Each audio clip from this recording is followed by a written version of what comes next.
Hey guys, it's Siegfried again from Dragony. We're back with another history lesson and some more info about our album Viribus Unitis, which will be released on January 15th through Napalm Records.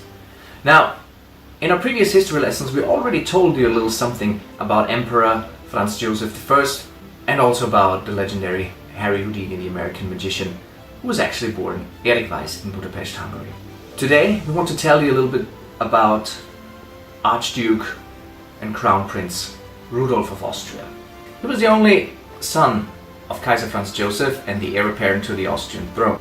Now, his story is probably the most tragic of all the characters that we've encountered in Viribus Unitis.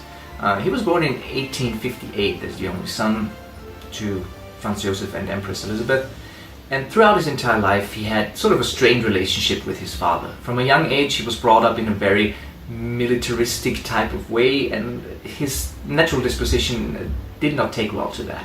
So he was suffering a lot from even a very early age. He was also trying always to win the love and affection of his mother, Empress Sissi, who was however a little bit distant after the death of her firstborn daughter.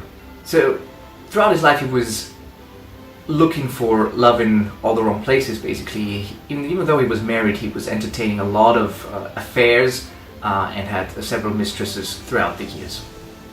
The most famous one and most tragic one was Baroness Mary Wetzera.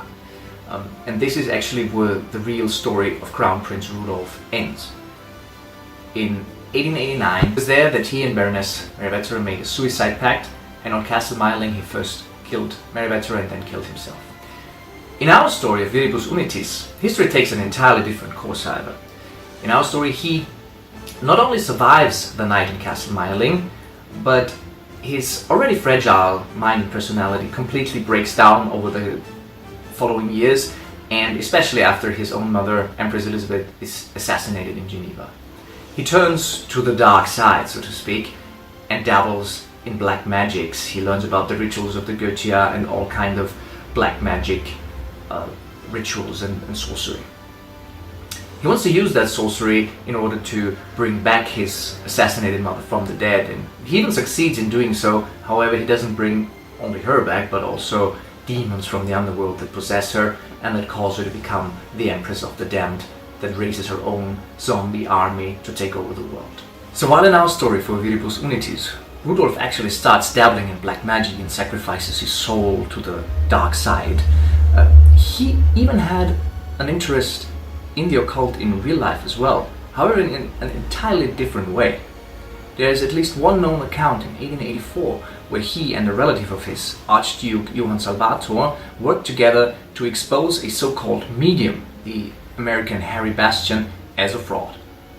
So you can see, history might be a little bit different than what we're telling you in Viribus Unitis, but that just goes to show you should really inform yourself about what things really happened and how things really transpired. Don't just believe everything the Dragony tells you. We'll be back next time with more information on the characters of Viribus Unitis, because we still have a few to cover, and it will be very interesting to tell you more about Nikola Tesla and of course Empress Elizabeth. See you soon!